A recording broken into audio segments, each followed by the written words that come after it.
My suitcase is way too small, grumbled Mia as she sat on a large piece of luggage. Move over, lil' sis. Mia slid right, and her only brother, Sean, sat next to her on the suitcase. She reached underneath and pushed a couple skirts and shirts into the opening. She had watched every BuzzFeed video on packing hacks, but rolling sweaters and sticking underwear in her shoes didn't help. Lose either the boots or the sewing kit, said Sean. Mia nodded to the old sewing machine on her desk. I'd fit that in here if I could. Grunting, she zipped around the suitcase's perimeter. She stood and brushed her hands together, grinning triumphantly. Didn't have to lose anything. Sean chuckled. You're pretty cocky for someone who's never been out of Southie. We visited Dad once in Paramus.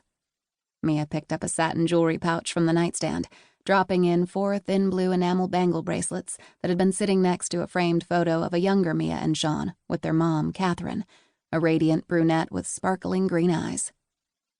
There were no photos of her dad anywhere in this small bedroom. Ray, a handsome, jobless bullshitter, had cheated on Catherine countless times. When Mia was 6, her parents split, and Ray left South Boston. Mia saw him once a year around the holidays when he visited from New Jersey, where he lived with his new wife and 2 kids.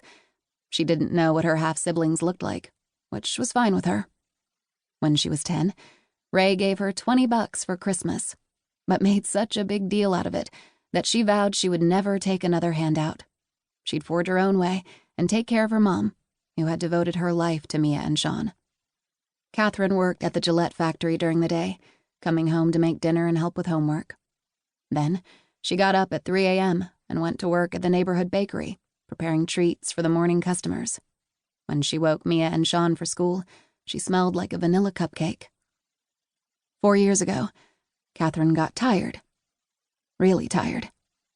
She thought it was because she ran herself ragged, but after another year, when she could barely get out of bed, she finally went to the doctor. She was diagnosed with non-Hodgkin's lymphoma.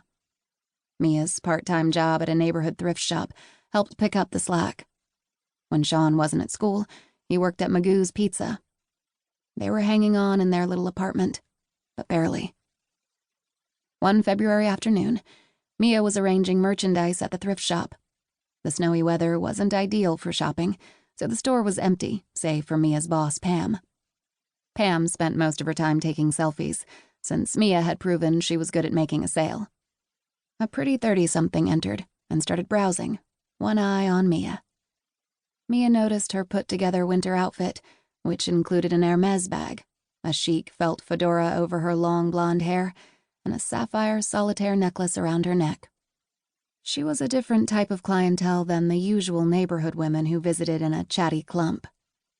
Mia picked a piece of lint off a magenta silk top she was straightening on a hanger. Can I help you? The woman touched the silk top. My Lyndon Wyld tweed trousers would look brilliant with this, she said in a British accent. I love Lyndon Wyld, Mia replied. I could have called that when I walked in here. But those clothes are a little pricey for me, and they never end up here because people hang on to them like gold. That's true, said the woman. But they don't cost a penny for Seasonaires. For who? Mia shifted under the woman's gaze. Lyndon Wyld chooses 6 brand ambassadors to go to Nantucket for the summer. Nantucket? I've never been lucky enough to visit. Come to think of it, I don't know anyone who has. Mia continued to straighten the racks. The woman smiled. Seasonaires party. Loll in the sun, wear great clothes, and get paid 20 grand to do it. Sounds too good to be true. Where do I sign up? Mia said, still only half paying attention. The application is on the website. You have to make a video. Just be you, because your style is the dog's bollocks. Mia offered a perplexed chuckle. That means fabulous. The woman motioned to Mia's ensemble. Classic, with just a hint of edge. Thanks. Mia glanced down at herself. All gently loved. Mom's turtleneck, boots are from here, and these, she smoothed her high-waisted jeans, were my friends.